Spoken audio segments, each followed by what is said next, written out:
Hello ladies and gentlemen, and welcome yet again to another episode of Dinner Guide. My name is Chef Andy, and today I'm going to be having some fun. I'm going to be taking you into the beautiful city, the beautiful streets of Madagascar, and I'm going to be showing you how to make a very simple soup. The local name for this soup is Lasopy, but I'm just going to break it down and just make it a little easier for you to remember. It's basically just a pureed vegetable soup. So without further ado, we're going to start with our ingredients and then we can move forward into the preparation. So I'm going to be working with some salt. I'm going to be using a bit of some cherry tomatoes, some beautiful white onions, some beautiful peas there, a bit of tomato paste and some butter, some beautiful coriander, some leeks there, a bit of pork there, some pork loin, sorry, some green beans, some tomatoes, some spring onions, some beautiful bread here. I'm going to be working with artisan bread, but you can feel free to substitute that. I'm also going to be using some eggplants, some carrots, and we're going to be combining all this, and we're going to be making a very, very simple soup. So if you need to grab your pens and papers and you're going to be taking notes for this show, this is your chance to do so. But we're going to take a short commercial break, and when we come back, we're just going to dive in and continue with this beautiful dish. So see you after a short while.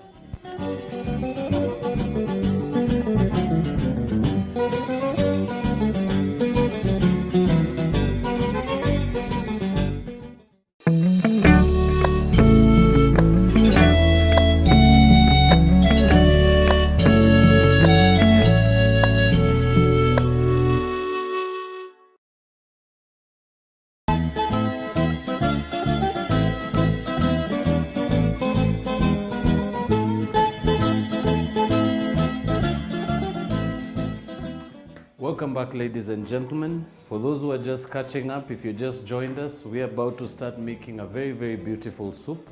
As I mentioned in the introduction, we're going to be going through a series of episodes where we're going to be bringing you some beautiful grandma recipes.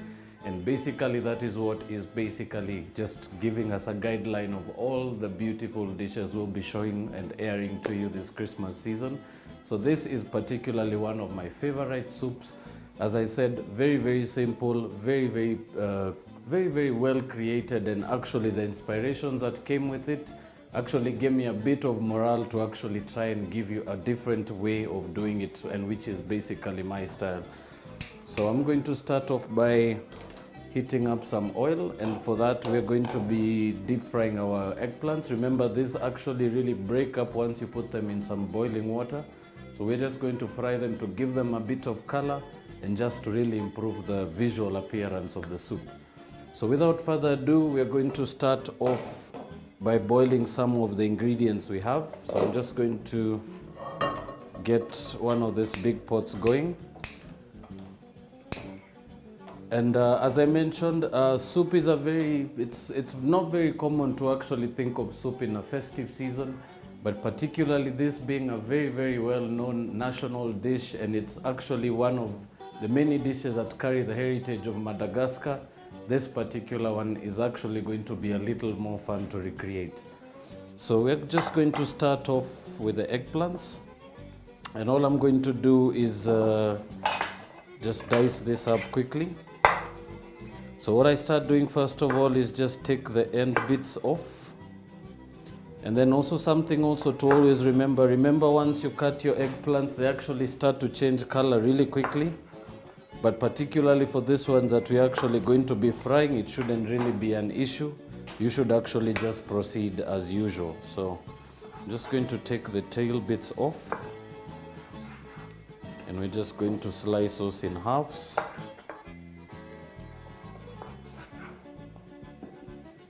Very, very simply, cut them lengthways. So remember, for particularly for the soup on its own, it's actually a little bland when you actually miss out on the ingredients that we've gone with today. So from what I gathered, from the lesson I gathered from learning this particular recipe, it's actually recommended that you go with any fresh vegetable you can actually find in the supermarket. So I particularly went with everything that I could find that could have actually been a very good accompaniment to the dish. So please do feel free to actually alter the recipe. As I said, it's more of a vegetable dish, so anything that you can actually get your hands on, if it actually makes a little more sense to you or it appeals more to you, you can go with that option. So we're going to start off by frying the onions in a big saucepan. And now, first of all, just something to also remember as well, very important to actually fry your vegetables a little bit before you actually turn them into a soup, for particularly two reasons. You actually develop the flavor at this stage, and it actually allows you not to have a very bland soup while you're actually making your soup. So very simply, we're just going to add some onions to the big pan on my side. And we're also going to be incorporating to that leek, we're also going to be adding a bit of some white onions. So these I'm just going to just quickly roughly chop up.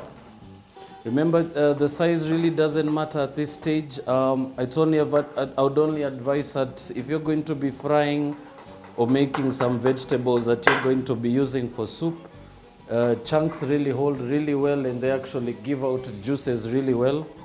So you can actually cut them into chunks as I'm doing myself.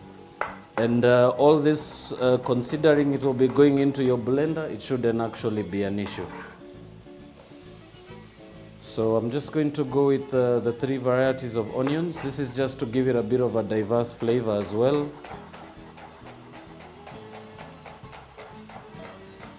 Right, so I have basically used three types of onions for this. So I'm basically working with some spring onions, some leeks, and some white onions.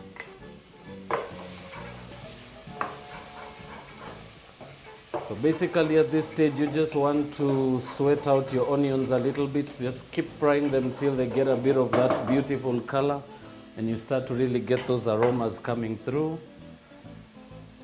And to that, we're going to be incorporating our vegetables. So I'm just going to grab some of those. And I'm quickly also going to peel a bit of carrot. So we're also going to be adding carrot to our dish. And I'm just using a standard kitchen chef style peeler. You can use any peeler that you have at home. And if you don't have one, these are very easy to acquire in your regular retail outlets out there in town. Right, so we're just going to add about 2 carrots to this mixture. So very easily,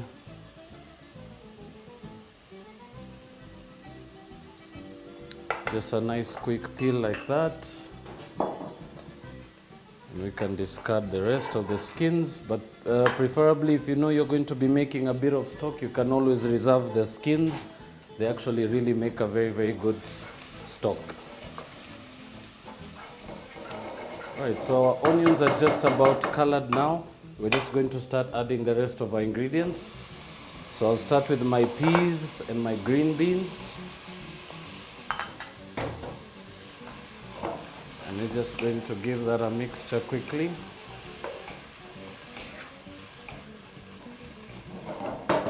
Right, so we're just going to allow that to continue just frying up. In the meantime, I'm going to be adding about 2 cups of vegetable stock. So this is just stock we made a little earlier. Same technique of stock I always insist on going with: a bit of onions, carrots, celery, some thyme, rosemary, and some bay leaf. Really actually give you a very beautiful stock. Right, so all I'm going to do is just keep frying the vegetables in the pan here. And remember, we are going to be also adding a bit of water in there. We're going to allow that to simmer. But in the meantime, I'm going to take these beautiful pieces of pork. All I'm going to do now is I'm going to cut them into some beautiful chunks. Remember, this is just to actually aid you in serving the soup. So it's always recommended to actually at least break the meat down into chunky, sizable pieces that you can actually be able to serve. So I'm just going to quickly just roughly chop that up. So I'm using about 1 cube inch size chunks. So these actually cook down, and they're going to be a nice bite size and a good size that you can actually serve to kids. Right, so while that continues to go, we're just going to add the pork into some stock, and we're just going to allow that to simmer quickly.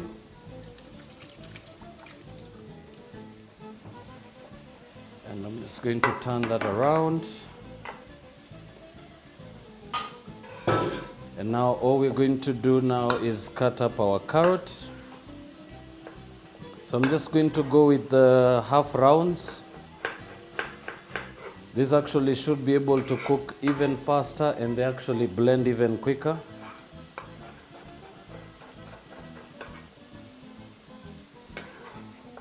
So carrots in as well. Just going to cut that as well. And very simply, just some beautiful half rounds. Those actually cook really well. They're a little easier to break down, and they incorporate flavors really, really quickly. Right, so carrots in. We're just going to keep mixing that a little bit.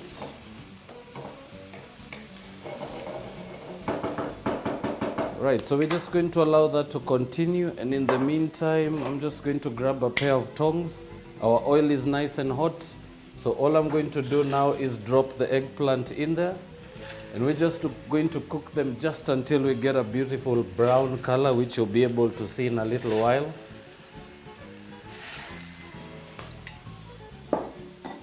And also very handy, always have a napkin and a plate to actually take them out and drain them in. Remember, the eggplant is going to absorb quite a bit of oil when it comes out of the oil, so it's always handy to just have some bit of napkin to actually dry that out when it comes out. Right, so simply we're just looking for brown color like that. So now that's about done. And we're just going to cook all the other pieces the same way.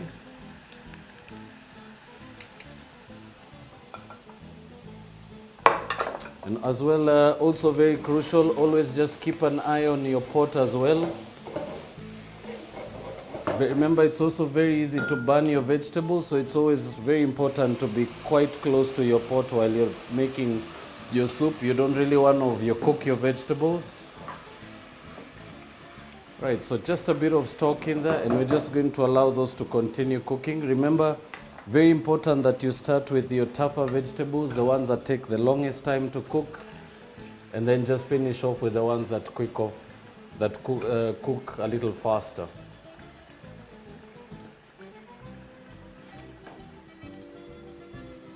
Right, so my eggplant is now fried, so this is now ready to go. So we're just going to allow that a bit of time to cool off. And in the meantime, so we're just going to turn off the oil, and we're just going to allow that to cool off slightly. And in the meantime, we're also going to be checking on our pork. Remember, as I said, you just want to get them to a stage that they're cooked through. And we're also going to use the liquid to actually add to the soup. Remember, the liquid is also some kind of a stock. There's a lot of flavors building up in there, and it actually makes that much of a difference. So we're just going to allow that to continue cooking, and we're going to take a short commercial break. When we come back, we're actually just going to finish off the soup, and I'm going to show you some beautiful tricks with the bread and just some very, very simple techniques of finishing off the dish. So please don't touch that dial. We'll be right back.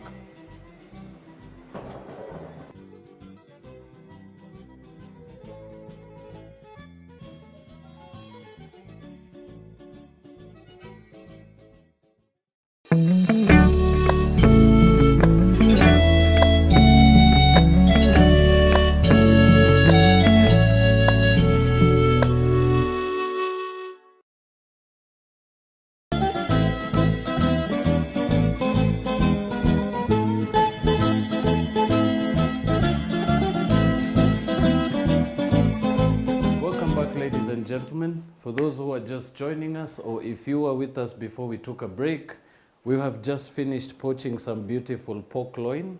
I also have some vegetables that I've been cooking in here for a few minutes now, about 12 to 15 minutes. And now what we're about to do now is we're going to take this out and we're going to quickly blend it. But before we do so, I'm going to be incorporating a few ingredients in there. So I'm going to be using just 1 handful of cherry tomatoes. I'm just going to add those in there. And I'm also going to be adding just 1 whole tomato. So particularly for the 2 reasons that I'm using cherry tomato and the regular tomato is because of basically just the flavors. Remember, cherry tomatoes have a very beautiful sweetness to them, and they actually do make that extra difference when it comes to really spicing up and giving that soup a really beautiful hearty flavor.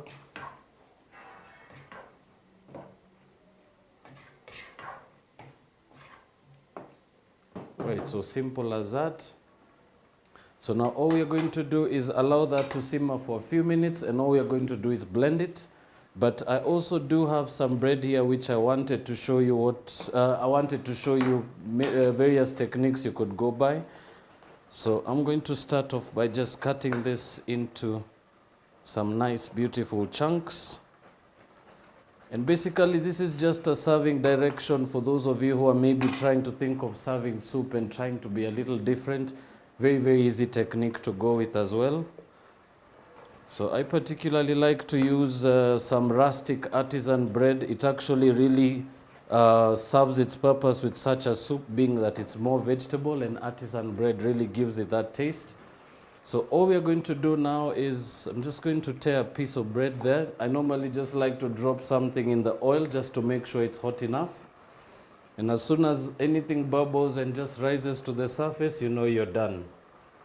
So I'm just going to drop those beautiful pieces of bread in there. And I'm just going to line a bowl as well just to be able to take them out and drain them. So for that, I'll be using just a regular sieve. And I'm just going to lay some parchment paper in there, and we're just going to give those a few minutes to just brown.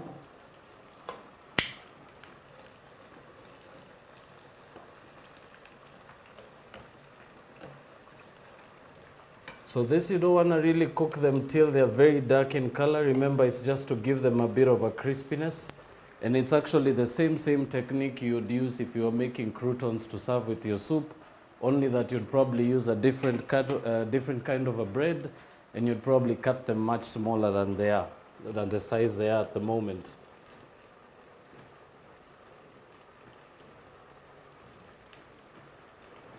So very, very simple.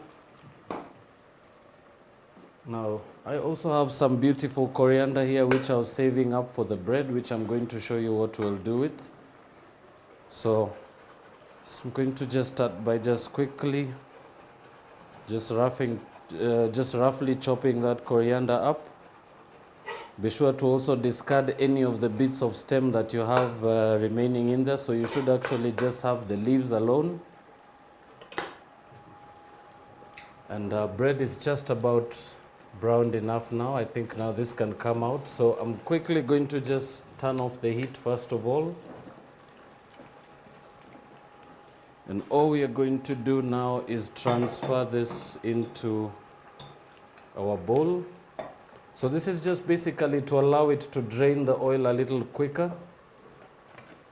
And now this can just go to the table as it is. So we're going to give those a few seconds just to quickly drain, and then I'll show you what to do with them. But in the meantime, I already have some soup here that's just about ready to blend. So first of all, I'm going to turn down the heat a little low. And I particularly like to blend as my soup continues to bubble, so I don't take it off the heat completely.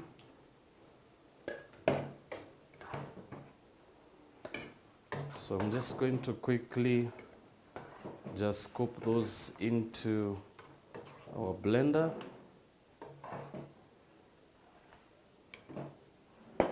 And what we are going to do is we're just going to switch the pots around. So we'll be pouring the mixture into a blender that's already, to a pot that's still clean. But what I'm going to do is I'm going to add just a few bits of those chunky vegetables just to be able to give it a bit of a color and an appearance. So all we are going to do now is just move that quickly to this side, and we're just going to blitz it for a little bit.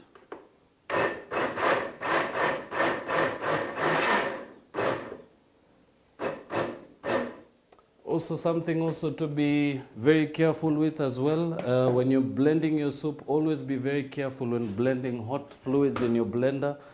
Remember, it's actually very easy to actually hurt yourself if you're not careful enough. So I always insist, take a lot of precaution if you're going to be blending something that's still hot.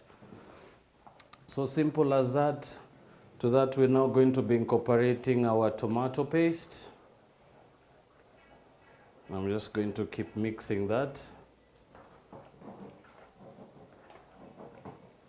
Simple as that. To that, we're going to add about 2 pinches of salt. So basically about 3/4 teaspoon of salt. Right, once you give that a mix, all you're going to incorporate now is your eggplants. And we're just going to give that a quick mix. This is just to get the eggplants to really just start to absorb the fluids and the juices that are in the saucepan already. And last but not least, our fresh coriander. All we are going to do is give that a quick mixture like that. And then we're just going to incorporate the pieces of pork loin that we had blanched earlier. All right, so one quick mixture. Give that a few seconds just to heat through, and then you can actually serve it directly. But in the meantime, I'm just going to start off by moving our bread. So I would just normally serve that in a beautiful basket like the one I have. And those I would just basically leave on the table as they are.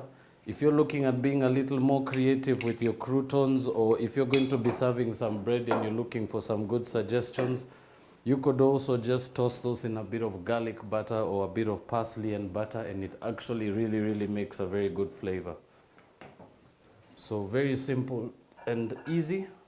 Now just about finishing off the soup. So always start right in the center, and then just play around with all the chunks of vegetable in there and all the pork, and just build everything up. I always insist a bit of height is good on the plate. It shows a bit of creativity. It shows also a bit of enthusiasm when you're plating. And that I would serve as simple as that. And last but not least, just a couple sprigs of some fresh coriander on the top. I like to just tear mine up like that, and then just drop those right over the top like that.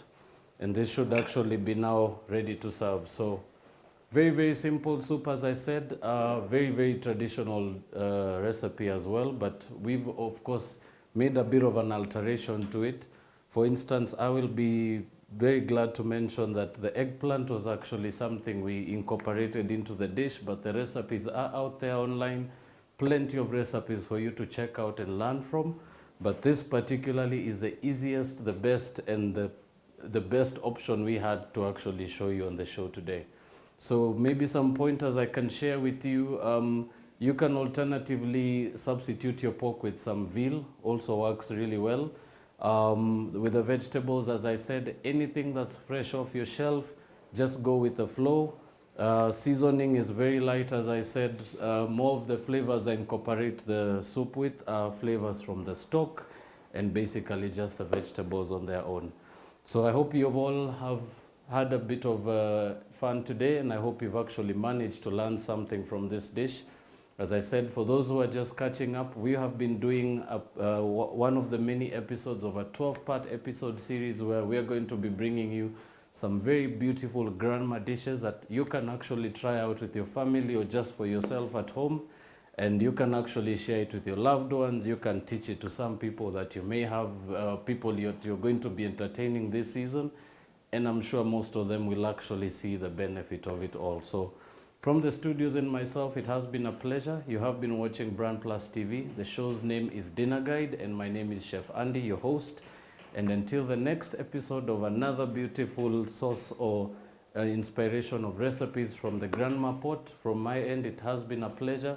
Do leave your questions, your comments, and inquiries. We will definitely be looking forward to getting back to you. So from my end, it has been a pleasure. Until the next time, have a lovely Christmas season and Merry Christmas to you all.